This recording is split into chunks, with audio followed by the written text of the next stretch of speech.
Although we are sharing this year's event virtually, the festival is based in St. John's, Newfoundland and Labrador, and we respectfully acknowledge the land on which we gather as the ancestral homelands of the Beothuk, whose culture has been lost forever and can never be recovered.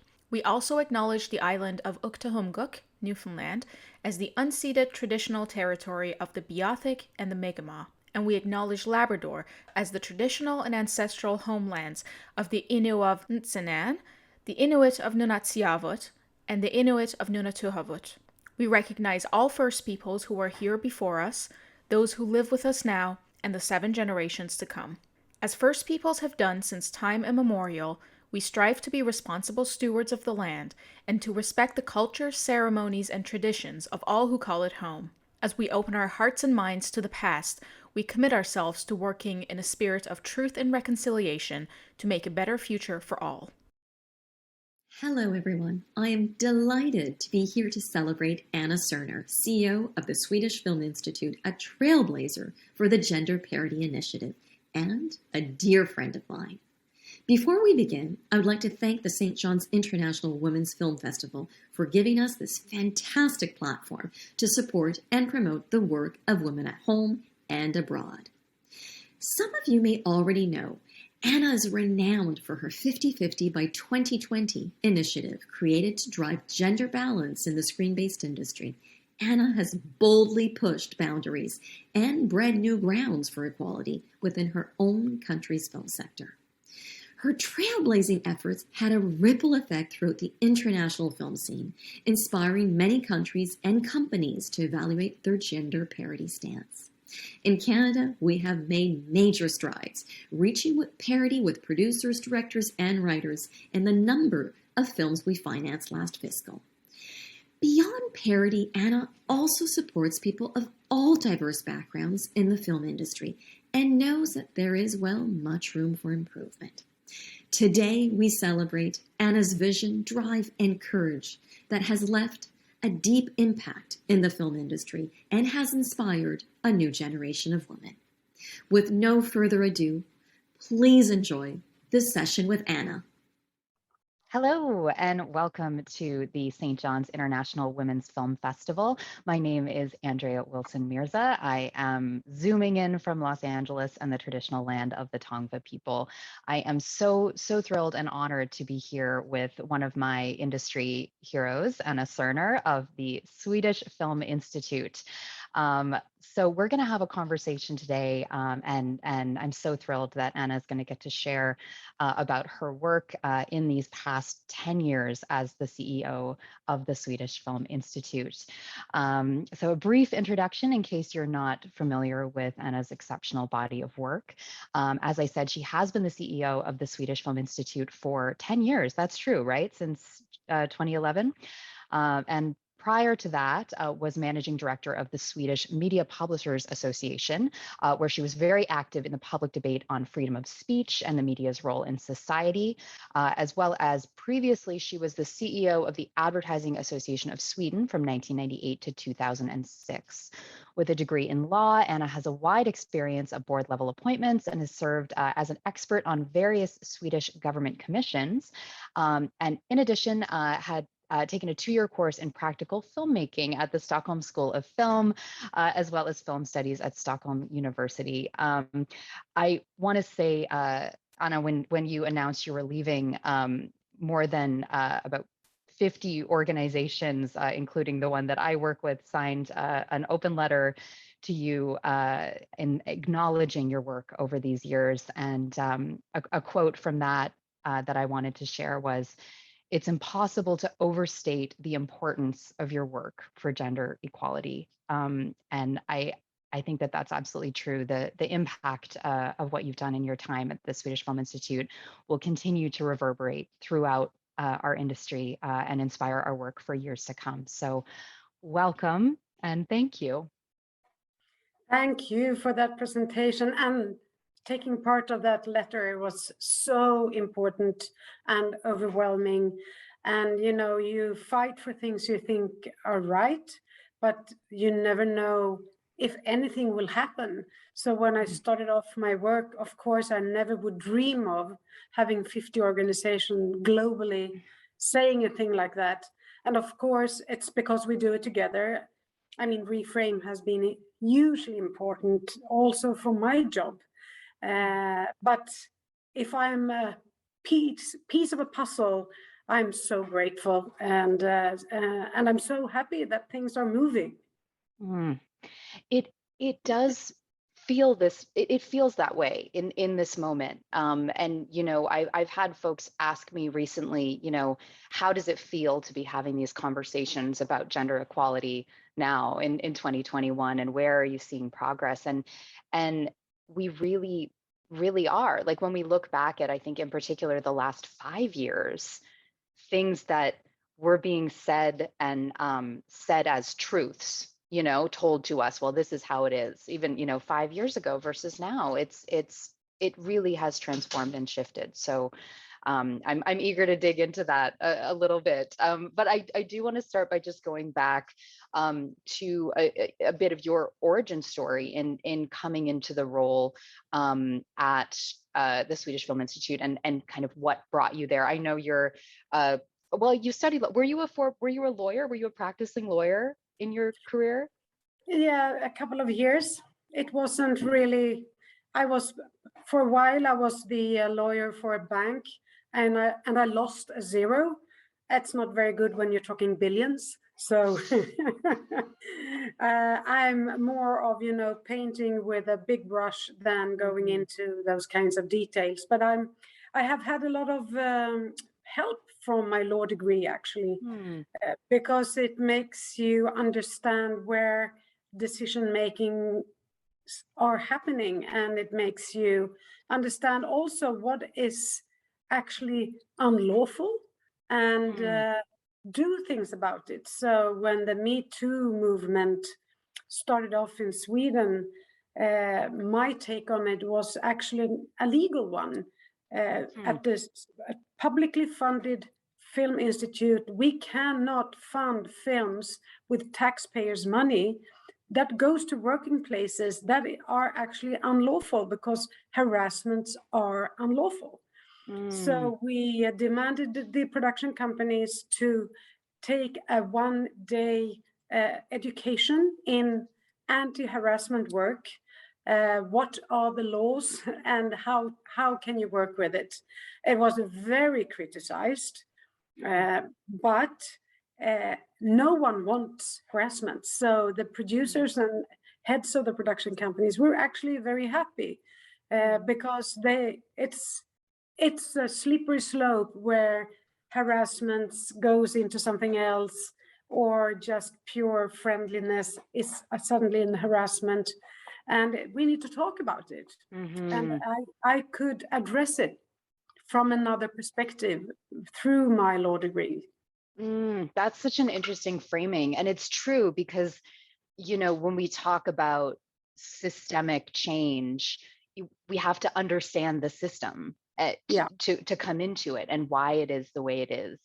And I've heard you speak about, when you started at the Swedish Film Institute, that you were very clear that, I'm a feminist, and these are the principles I'm bringing into my work.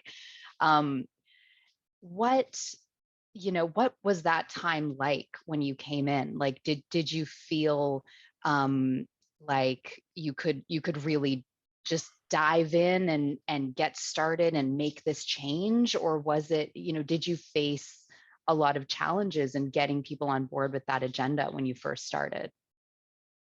Well, I will try to keep it short. My motto is always stop, talk, and start to act. And I'm confident in that if you act and it turns out that the action wasn't very good, then you just change action. But it's always better to actually do than only talking. But as I had been a sort of profiled feminist in Sweden, I realized that I can't, include everyone in the work from the beginning. I just had to act, because I was scrutinized. So what I did was I took a colleague and friend of mine with me, and we made up the whole first action plan because I had worked with gender equality for so many years. I knew the common arguments. Women, there aren't no good women. Women say no, you can't do quota because then you lose quality. So I could use those common arguments and make an action to show them wrong. So that was actually our strategy. So we just invented 5 actions, but the most important one was to prove that counting is not doing quota, and counting leads to quality. So we started to count. And doing that, when I launched the action plan, I actually did it in Cannes on the beach for a lot of reporters. And they kind of looked beside me towards the bar because they wanted a drink. And no one wrote about it. But this was in 2013, and already in 2015, at the Oscars that year, I think that was the year of the Oscars So White was launched. But it was also the year when Kate Blanchett, Emma Watson, Patricia Arquette, Meryl Streep, a lot of high-profile women started talking about how it is being a woman. And as soon as they started talking, everyone wanted to talk to someone that was actually doing something. And everyone was pointing towards us. So when we, 4 years later from the launch of our action plan, could show that in 4 years we achieved 50-50, I realized that this is not over. We are just started something. We were going to do a new launch for the next action plan for the next 4 years. And we realized, so this will be a tricky one because we knew the reporters wouldn't be there. They showed that 2013. So we invented the 50-50 by 2020 tagline because it was catchy. And we got our Minister of Culture, a Black woman, she was actually very active and wanted to come with us. And we made a new launch on the beach in Cannes, and we were really terrified that no reports would be there. But this time, 4 years later, the line for me and the Minister of Culture and the French Minister of Culture took us hours to, answer all the questions because it already started to move. So suddenly it was the 50-50 by 2020 was just thrown into a big demand of people that really wanted to change. And so it was a very happy coincidence. And then during the time to come, we had the Harvey Weinstein affair. And I'm pretty sure that if we hadn't had that luck with the launch of the 50-50 by 2020, the awareness would have been much lower. And I'm pretty sure that he would have been able to sneak out and the media attention would have been so much lower, and Me Too wouldn't have happened. So it really is so many coincidences and so many works. And you launched the Reframe, I think in 2017, wasn't it? That's right. Yeah. In the springtime, and it got a lot of attention. So we all contributed in different ways. And I think that's the only way we can do it. Acknowledge what we all do, share it, and spread it. Yes, absolutely. Absolutely. And so much of what you're saying resonates with me because I think what you shared about, we need to take action. I remember being in so many spaces of panels and, conversations prior to say, 2015, where it just felt like we were sort of talking to a wall, right? Of okay, we're back, we're having this conversation again. The numbers are not moving. The action that you took really set the stage and allowed for other organizations to point to you and say, okay, there's a model now. Yeah. And I think that's such an important lesson for women working in the industry, is that we, just because we haven't seen anyone else do it yet, we can do it. You know, Yeah. we can come up with that. And what we need to sort of shed is the fear of failure, and the idea that, you know, if we try it and it doesn't work, we'll never get another chance. And Yeah, that's what I really want to throw in is that the importance of network and people hmm, coming up to you, because when you're a trailblazer, you meet so much resistance. hmm, I mean, I've been, and this was just a year ago when I was accused of uh, uh, stopping the freedom of the artistic freedom. I'm a danger for democracy. I'm a leftist activist. You know, a lot of accusations in the media all over the place that was just the truth.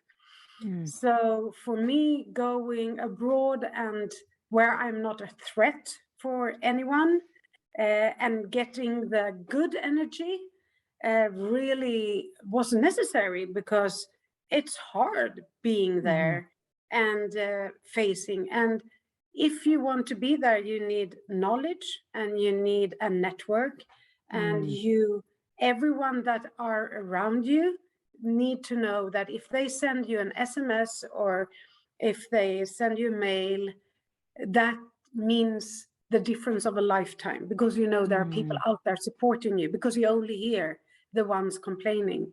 So hmm. everyone can actually help the ones that are brave enough or stupid enough or naive enough to be trailblazers.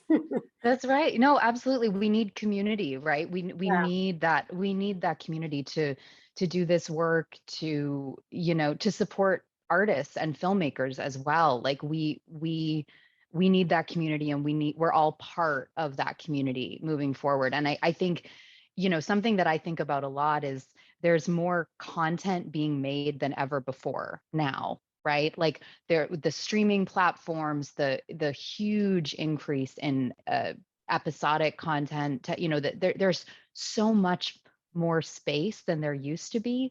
So the idea that pushing for equity is limiting artistic possibility, you know, it's almost, it's silly, you know, because there is more space. And, you know, how do we shift the mindset towards abundance and away from, you know, there's just this one pie, and if we're giving more to women, we're taking some away from men. I know this is a conversation you've faced many times. How do you approach that?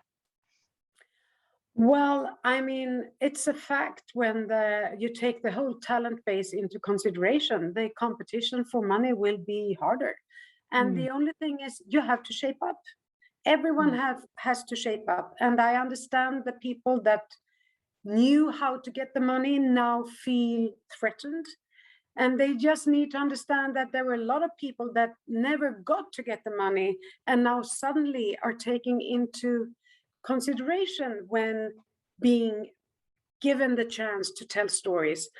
And it enhances the quality of film.